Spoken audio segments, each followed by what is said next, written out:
Some people talk about replacing a motorcycle chain like it's heart surgery. Newsflash, if you can operate a can opener without pulling a muscle, you're ready for this. Oh, for Pete's sake. Come on, you stupid thing. Today, I'm showing you the lazy man's guide to swapping that stretched out motorcycle chain before it explodes and turns your bike into a lawn ornament.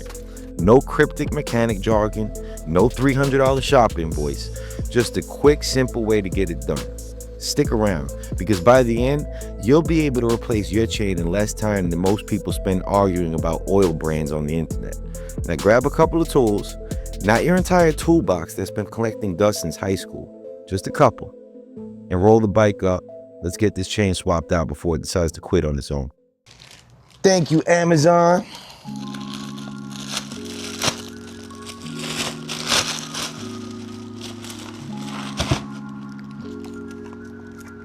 Apparently it unboxed itself inside the bag. But never fear. It appears all the pieces are present, even though the inner bag was also open. I sure hope all the pieces were present. We have our master link, O-rings, or X-rings rather, and we have our chain. So hopefully that's everything. Let's get it on the bike. The first thing we need to do is loosen the axle bolt. You want to do that before you lift the bike up, so the pressure on the tire keeps it in place. On this particular bike, there's a 19 millimeter on one side, 14 millimeter on the other side. Just gotta break it loose.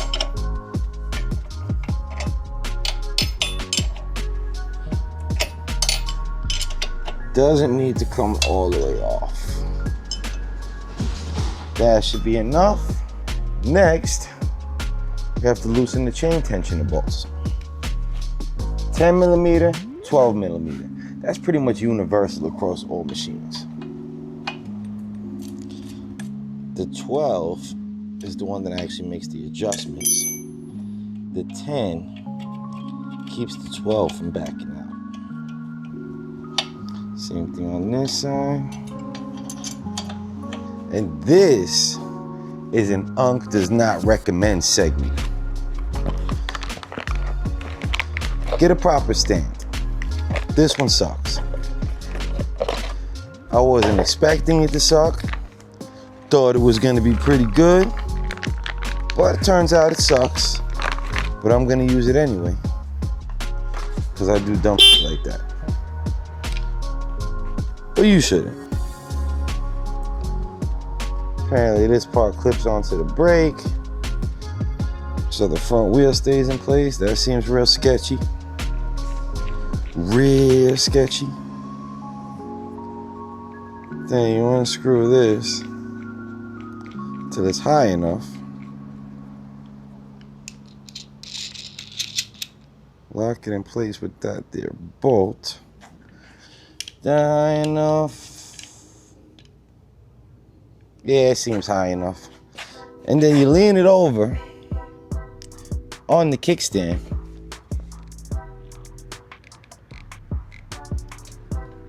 And put that underneath. I told you, sketchy. I don't trust that. Let me move it out a little bit. There we go. About as sketchy as it gets. Now we gotta find the master link.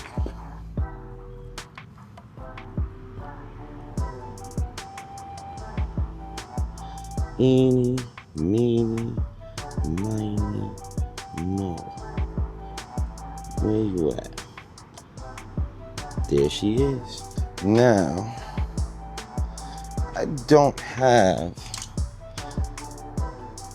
a flathead screwdriver or needle nose pliers or anything else that I should probably be using to get this link off. So I'm gonna try to improvise a little bit.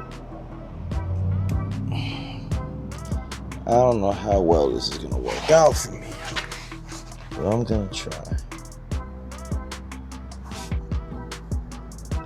Wow, this chain is so loose and so stretched out, the link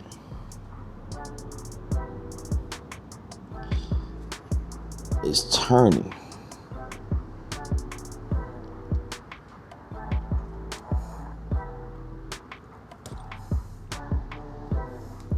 All right, plan B.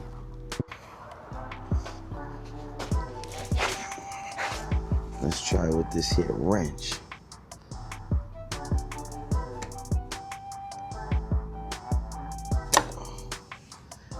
Got it.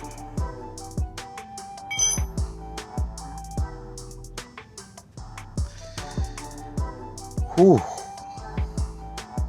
That's what we needed right there, peoples. And I'm sure you know, Unc has a lazy way for everything. So obviously, there's gonna be a trick to this. There is going to be a way to make this process a lot easier than it would if you did it what's considered the right way. You got all that in the way. The chain needs to go around the front sprocket. And who wants to take all of that apart? I know I don't. So we're gonna use the old chain to guide on the new chain. And I am going to use the old master link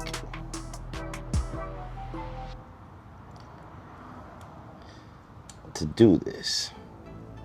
So this way I don't gunk up the new one. So you see we connected the new chain to the old chain using the old master link. Just didn't bother to connect it. Yeah, you know what? Why not? Why not?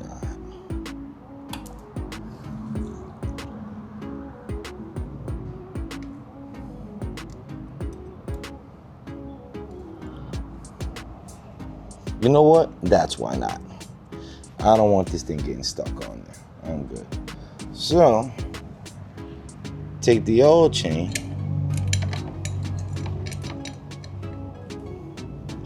Apparently, we gotta be careful to keep the new chain on the sprocket. And this master link inserted. Pause.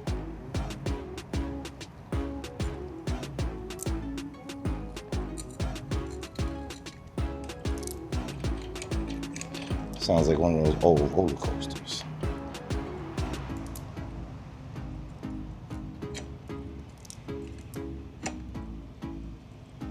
Ta-da!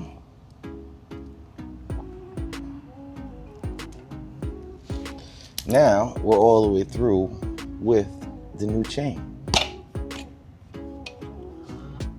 Next step,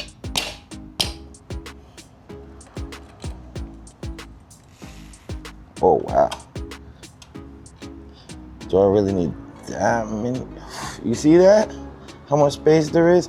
That's how bad the old chain was stretched out.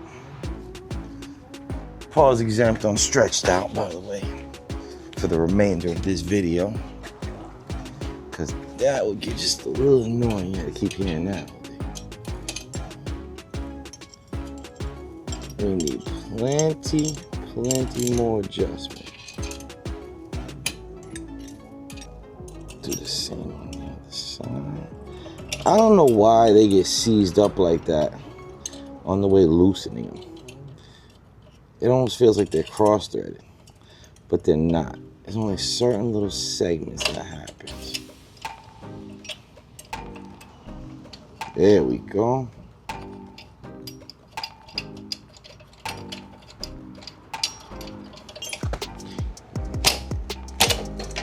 Uh-oh. Oh no. Oh no. I know.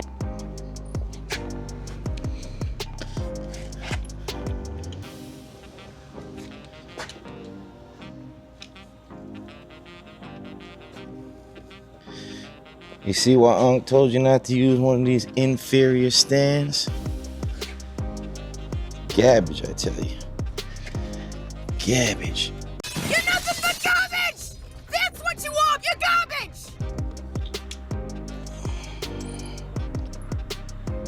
go. So let's see. Now, do we have enough leeway? I feel like we're just short. Yeah, just short.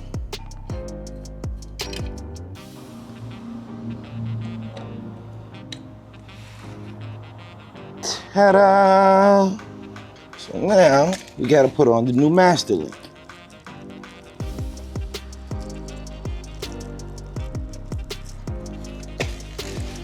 Which is right here. It comes with O-rings. One. This is an X-ring chain, but the master link just gets regular O-rings on it. Two. So we got the two O-rings on here. Now, pause. This goes in from the back.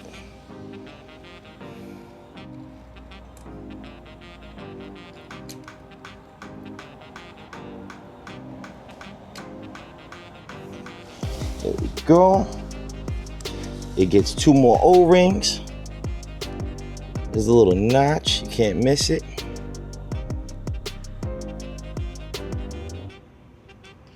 Then, after the two more O-rings, gets the back plate. Back plate goes on here like so. And one final step, replacing the clip. Most important thing about replacing this clip, it needs to go facing backwards, like this. If you have it facing forwards, you run the risk of it popping off while you're riding, and that's not cool.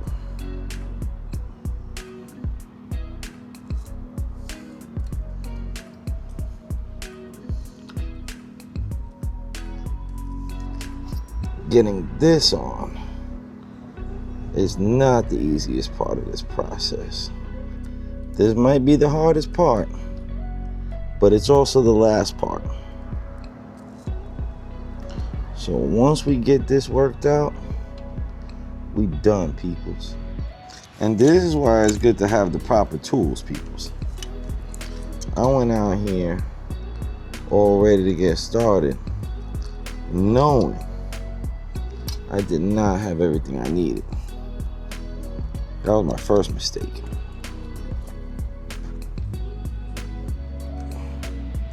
Oh, looks like it popped into place on its own. Finally. Now we got to do the chain adjustment.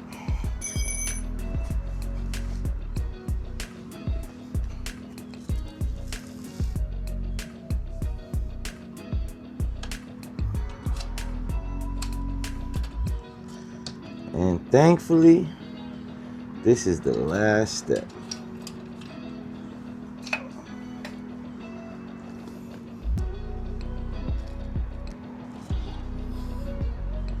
Now on the Grom,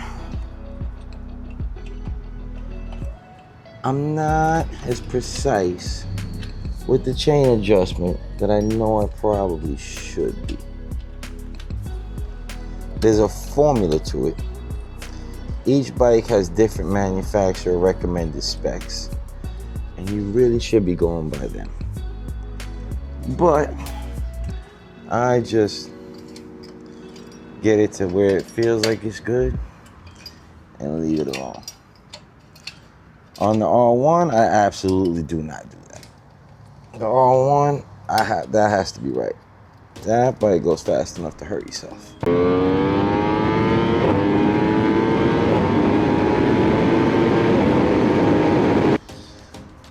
Alright, so let's go by this line right here. So we got 1, 2, a little past, so one straight across and then just past the second small. Alright, so got one straight across. We're not even seeing the second small yet. So let's give this a tighten. Well, let's use the proper wrench. And let's pause that too. Let's give this a tighten. That's crazy. Alright, so we're just past the other small. Not anymore.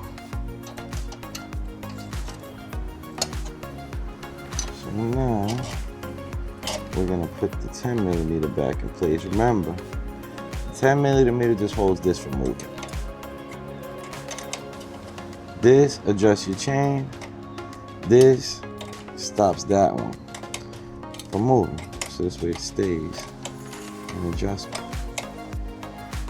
Damn it. Well.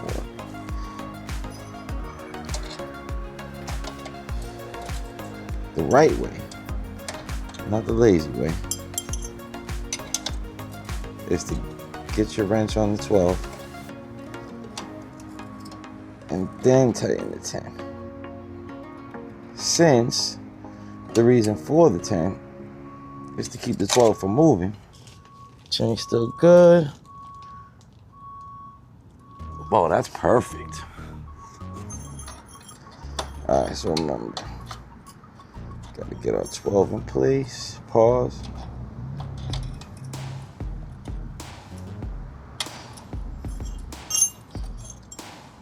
It gets in the way if you put it all the way on. So that's why I'm trying to get just the right spot. Good thing I paused again for myself, man. I was gonna lose this. All right. We have our new chain. Obviously, the chain is already clean, but I don't think it would be a problem if I opted put a little extra chain wax on it.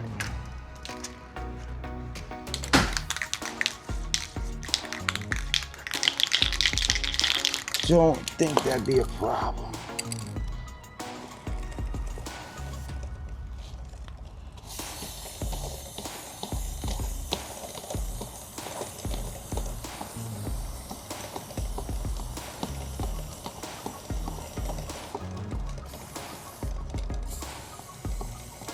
I know this is overdoing it, but I don't care. I'm not about to take this thing out. Not right now, at least. All right, so new chain.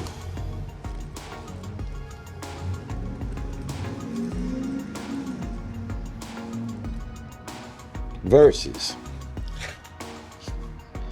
old chain. Same chain, by the way, peoples.